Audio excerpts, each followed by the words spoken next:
A spokesman has confirmed that Prince Has-Been and his wife, the Duchess of Neville, will not be granted an audience with King Willem-Alexander of the Netherlands. Neither will they be offered a bedchamber for the night. So, as I told you, I used to go stay in The Hague on a regular basis. And for the first few visits, I had to make do with a hostel, dear. So I can recommend a couple of hostels for the Sussexes, if they want to be like the people. Bring your backpack. And I can recommend a few flea bag-ridden hostels that might suit you. But before we talk about all of that, we have something really nice to talk about, my fruits. Really, really nice.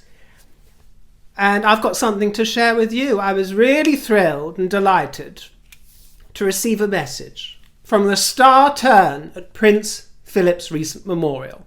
Hopefully most of you saw it, and I spoke about it in a video last week. And I said, for my money, and according to much of the press, the star of that show was the incredible speaker who spoke. I think she spoke first at the memorial. She had everybody's attention and was praised by the Queen.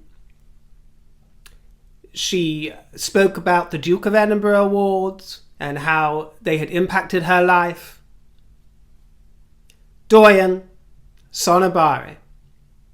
And I'm thrilled, ladies and gentlemen, to let you know that we've received a message from Doyen herself. So I really need a scroll to read this out to you. I could do with a nice royal scroll, but you have to do with my man-killed clipboard that I tried to posh up by gold leafing. And I know I told you, didn't I, that, perhaps it could work for some underlighting there. Give me some luminosity? No, maybe not. I told you that I was going to encrust this with jewels, but I'm afraid I decided that was going to be a little impractical. So we'll see in the future if I can be bothered with that. But yes, so I'm going to share this message from Doyen Sonobari.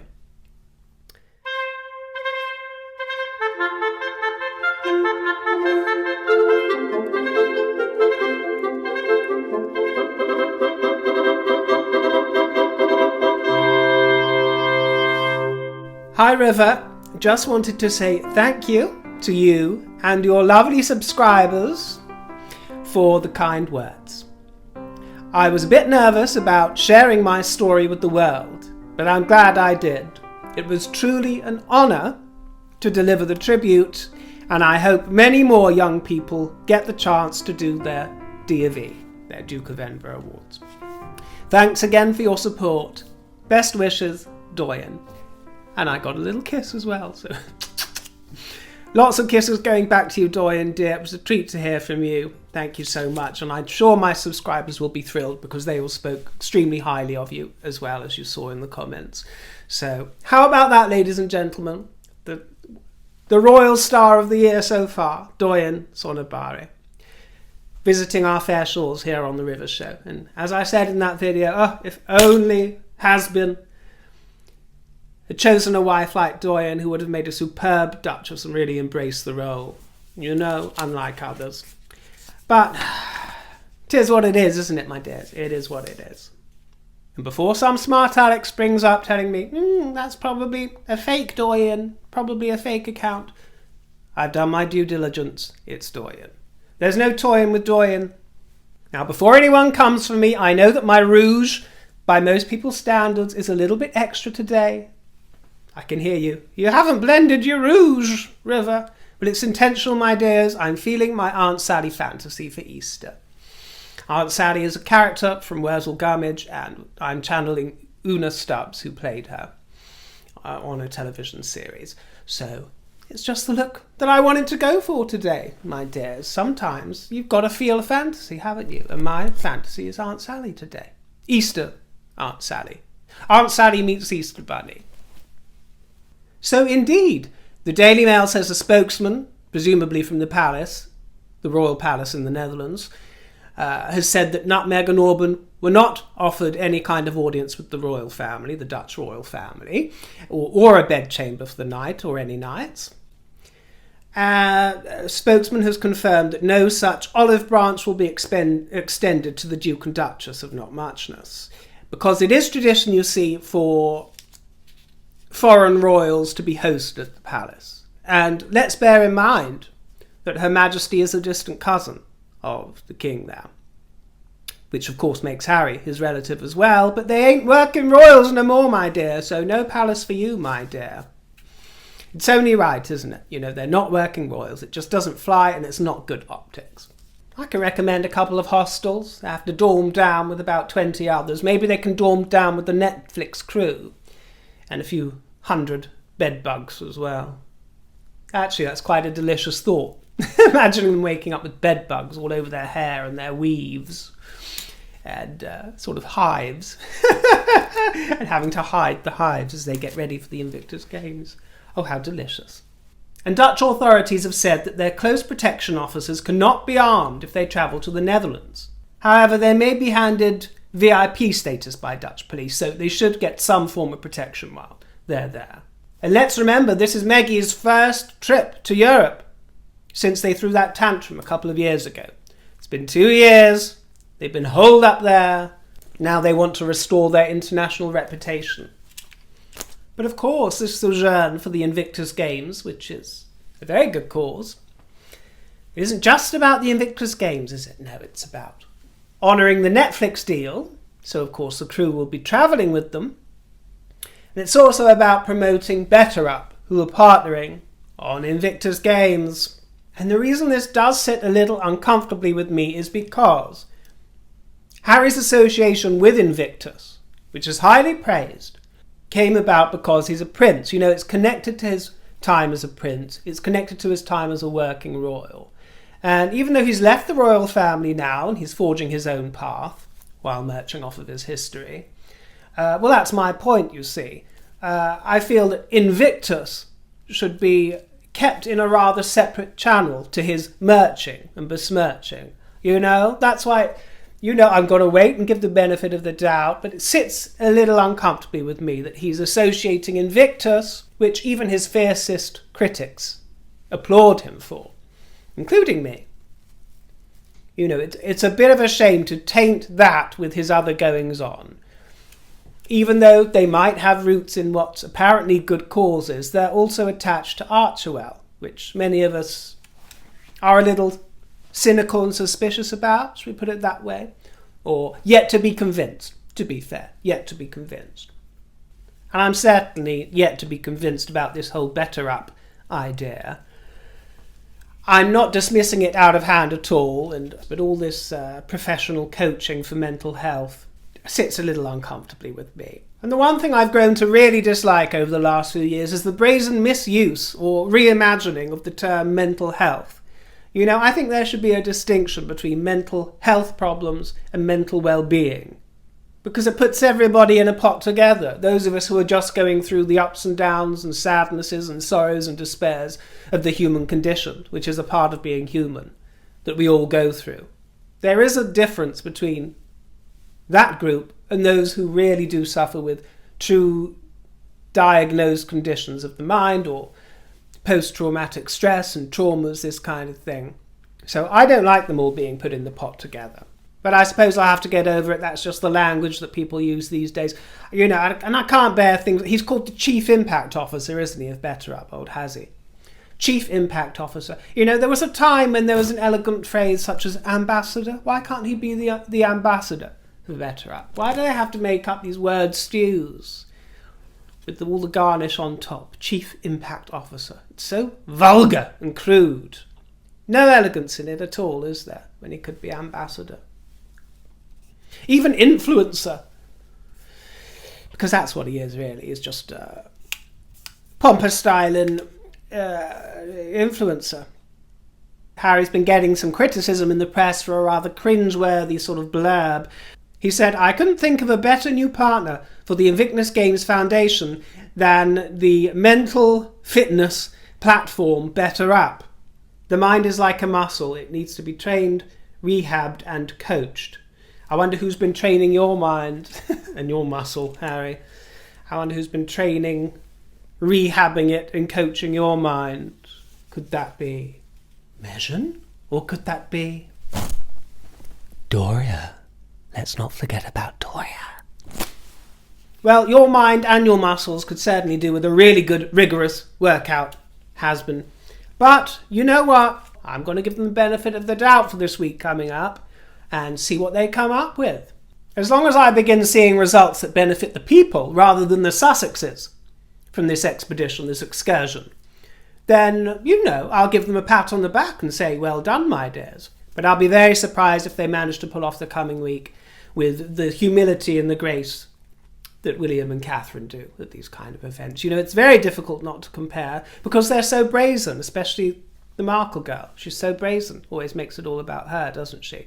And Harry's really not much better these days. It's all about him and his victimhood.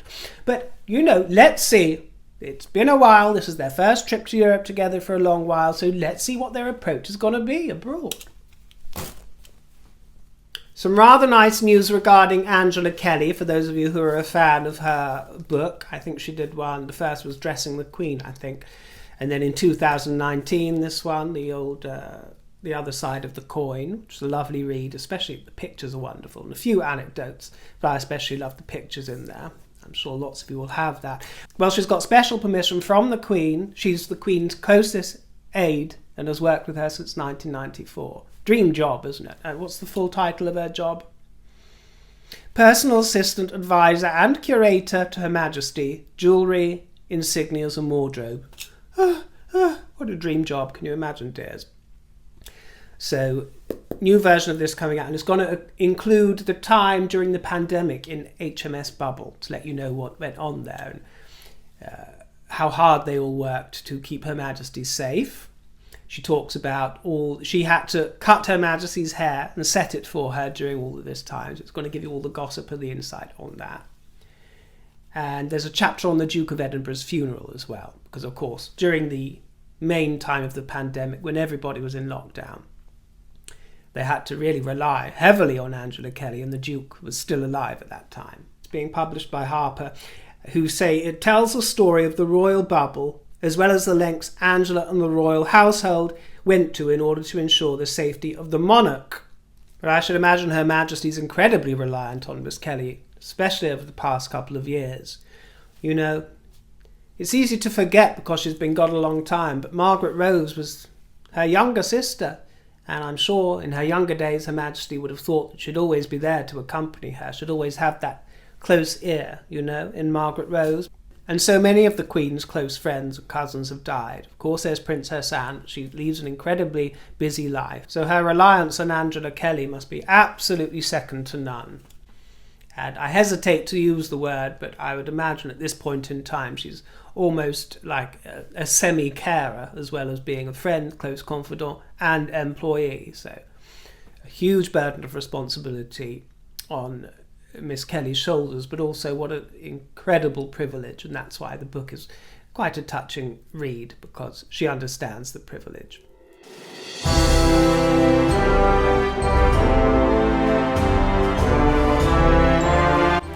Lovely, lovely news for Canadian viewers. You're to have a royal visit from the future king. Charles and Camilla are to come to your fair shores, and as regular viewers know, I have a deep affection for Canada, having a small handful of very close chums from Canada, having been there, spending time with their families. I think it's gorgeous.